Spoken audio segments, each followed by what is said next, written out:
I'm Peter Reinhart, and I've been searching for the perfect pizza my entire life. It's a quest that has taken me all over the world. It's become about so much more than pizza. I've gotten to know some of the world's greatest pizzaiolos, and met artisans who make cheese, bake bread, and even grow the best tomatoes. The one thing that unites them all? Their passion for perfection. What's burning in their belly. So that's really what all of this is about. We never know where the quest will take us, but we'll follow that trail wherever it leads.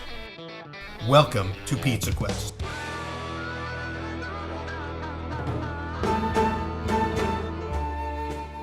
There really is no bigger name in the American pizza world than Tony Gemignani, whose Pizza Kingdom is based in San Francisco, California. His love for pizza drove him to compete in the World Acrobatic Dough Tossing Championships in Italy, where he was pretty much unbeatable. So later he decided to move to an even more difficult category and eventually won the World Championship for Best Margarita Pizza in the world in Naples, beating the Neapolitans at the Rome game. He was a marked man over there. I mean, he had to almost sneak out at night. Don't forget, we're talking about Naples, right? So this is the oven you brought over from Naples, right? Yeah, this is a Chiliano oven from Naples, from the Campania region. Feel the heat? A lot of heat, man. So I think it said on your menu, like 900 degrees? Yeah, we run it at 900 degrees. The dome is definitely about 1,000 degrees. So you only make your your true Napolitana pizzas in here. About how long does it take a pizza to bake in here? About 90 seconds. 90 seconds, yeah? We got a few other ovens in the back. Do you want to go see that? Yeah, let's go look at the other ovens. Let me go show you. So like this is the back kitchen, your mixer, and then what do we have? 3 different ovens back Yeah, we have a Cupone oven. This is from northern Italy. This is kind of a different oven. We do our Sicilian styles out of here. When you go to the World Championships in Italy, you're going to compete on a Cupone. In this oven, Yeah. So usually on this oven, you can control the top and bottom element. And that's pretty important when you do a Sicilian style. When you see something in a square pan, you can actually control that heat to make it triple heat on the bottom to cook the bottom, or you can actually turn it off the bottom and cook the top. But like this would become eventually a Sicilian pizza. Yeah, like pizza in teglia. Pizza in teglia means pizza in the pan. Okay. So we have 2 ovens here. These are built in New York. They're Marsal ovens. Marsals. The one on top, we have dome. It's called a dome brick oven. So we have bricks on top, bricks in the back, and bricks on the bottom. So you're going to get a pretty well-rounded pizza on this. And what kind of pizzas We do you cook make our classic Italians in here. All right. We crank this up to 600 degrees. So in Italy, you see a lot of gas brick ovens, so I decided to do my classic Italians out of here. So when you say classic Italian, that's kind of like the pizza we grew up with, right? Like what you might find You think of prosciutto arugula, the Four Season pizza. Oh, you think okay. of like those types of pizzas. Okay, not the pizzas that the neighborhood pizzeria in Philadelphia or New Jersey. No, that's what we would do actually down here. Okay, so this is your classic American style oven. Bricks on the bottom, no bricks on top. These are the doughs that you see the guys spinning them and all that stuff. And do you bake them right on the deck or do you put them in a pan? So you're matching the flour to the style of pizza to the oven. Yeah. And essentially it's pretty difficult because at night I got 5, 6 different recipes for dough. Are you a righty or lefty? I'm righty. Okay, so right hand. Or right palm like that. Bring it in. So wash my hand without it. Bring it in like this. And we're going to push it up like this. Perfect. First step. 2, 3. Whoop. Okay. And then we're going to be there already to catch it. We'll already be there to catch it with your fist. Perfect. Gotcha.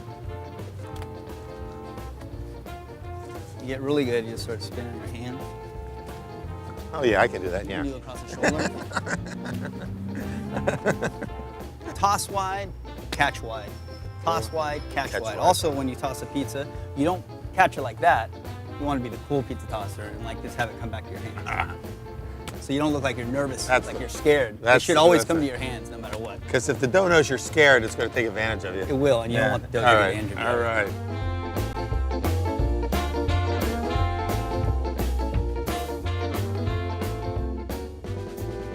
Now, this dough you're using now, which dough is this? This is actually the Caputo. This isn't a real wet dough. dough. Yeah, No, it's soft, but it's not wet. It's pretty easy to move. I mean, what I'm going to do is I'm going to create my crust around the edges. Okay. Now I'm going to push it. And usually you push it out to about a 10 inch. Usually what I want it to be is I want it to be a 12 inch, but What you do is you fix it on your peel. So the Now, challenge when you is you're making this right on the, you're making the whole pizza and then you're transferring it. Exactly. So when we're making this, we're going to go in a spiral motion. Yeah, look how pretty that sauce is. That sauce is like really loose and wet. It's not like a thick pasty sauce. Now what I do is I grab a 4-ounce ovalini, and what I do is sometimes they'll chop it on the marble, sometimes it'll already be chopped or cubed. I actually pinch it off, and so I know that every time you get a pizza here, it's always going to be You're 4 getting ounces. 4 ounces of and it's not going to cheese. be a different And this is weight.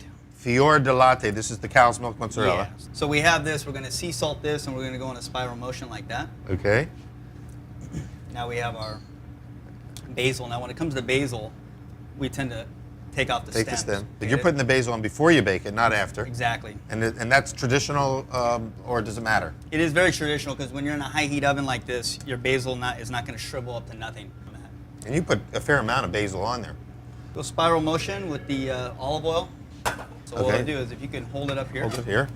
All right. Now this is the traditional slide in Naples. So what you would do is you would hold it for me, and then I would go ahead and shape it, and then I would slide it in my So you're going oven. to pull it a little So bit in more. Naples, they're always going to slide it from the marble onto their peel. Onto the That's peel. traditional.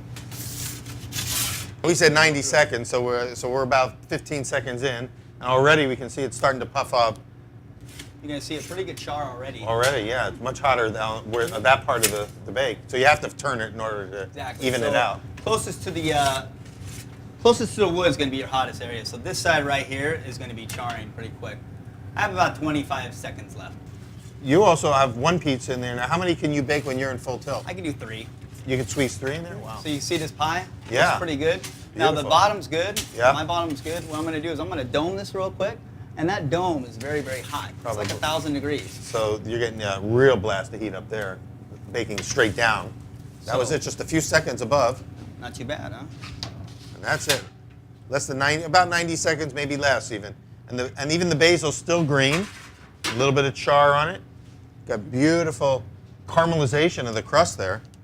And there's no sugar, no oil in this, so you can tell without that, the pizza charred pretty well. Even without sugar, it still caramelizes because caramelization refers to sugar. So the sugar must be in the flour, naturally. It's the natural sugar in the flour that's caramelizing. So we're going to slide it on here, and that's about And this is basically how it would be all the- served on like exactly. this? Our margarita, when you get the award-winning margarita, it's always served on these. These are made in Italy for our margarita. Only for the margaritas. Just for the margarita. But this would be fairly much like the pizza that Queen Margherita got. Very Napolitana, yeah, style pizza. Beautiful. You want to try it? Yeah. So see how the basil had a nice little char, but Yeah. it didn't get It didn't overly shrivel burnt or anything. Yeah. no. And now also because this is the Napolitana, it doesn't.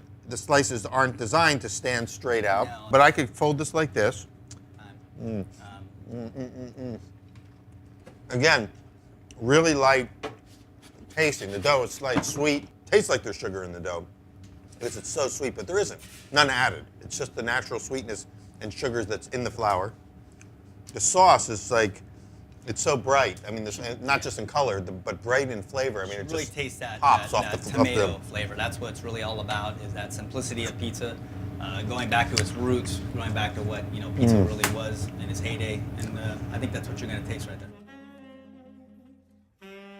So the Italians pride themselves on their world-renowned cuisine, not just because they're good cooks, which they are, but because they're passionately connected to their traditions, to the land, to the farmers, to the produce, to the quality of locally grown ingredients, which deliver amazing flavor. Tony epitomizes that same sense of passion and connectedness in finding the best quality ingredients. And so he took us out to the tomato fields in Northern California to meet Steve Rouse of Stanislaus Tomato Products in the fields where the tomatoes are actually grown. The kind of tomatoes you have at home are what's called indeterminate variety, which means that the tomatoes will ripen over a season and maybe an entire summer long. Every week you go out and pick some nice fresh ones. We need these to all be ready to harvest at the same time because we're going to grab the entire bush, take it into the harvester, and the harvester We'll actually shake them off. will actually shake the tomatoes They'll off. shake 'em in. If you look under obsessive compulsive tomato in the dictionary, it has our picture. Well, Yeah. for somebody who's tasting tomato first, what should we be looking for? If you're tasting a tomato, you should have a burst of clean, fresh flavor. You should be able to sense almost a kind of a viney aroma to it. Should be very pleasing to the palate. You absolutely have to have a balance between sugar and acid. It's just like in a fine wine. If you have a wine that's too sweet, not tart enough, it's cloying. It has no character. On the other hand, if you have a wine that is on the tart side, not enough sweetness, then it's just sour. You know, it's your vinegar. But in the right balance, the ideal sugar-acid ratio, then you have the ideal flavor profile. So you have sweet and tart together. That's interesting. So we got obsessive tomato grower, obsessive pizza maker. So when you open a can, what are you looking for? What's happening inside of your head? Well, it depends on the pizza I'm making because you have so many different routes. So am I looking for that more classic New York route? And that's something that's, come up again and again in our conversation is this notion of respect. Respect the craft, respect the craftsman. So respect seems like it's a theme, it's a driving theme for you. I think you lose Respectfulness, that. maybe? Yeah, I think you lose that. I think that, I always respected my parents, my grandpa. He was a farmer. Some people may not look at farmers as being much respectful to them. I thought he was the hardest working man I ever knew. So I think that respect, that is kind of, you lose that. I think you're kind of seeing that a little bit lost in the world. I think it's important to remember that respect. Do you feel like your grandpa would be really proud of you right now? Yeah, oh yeah, he would totally be And that's proud of me. important, I think. Yeah, it's very important to me. Like Mozart, who could play any kind of music. He was just the best. Whatever Mozart did, he was the best at it. And that's how Tony is. And I mean, who has a pizzeria with 5 or 7 different kinds of ovens? That speaks to his degree of passion and drive to try to do things as well as they can be done at the highest possible level.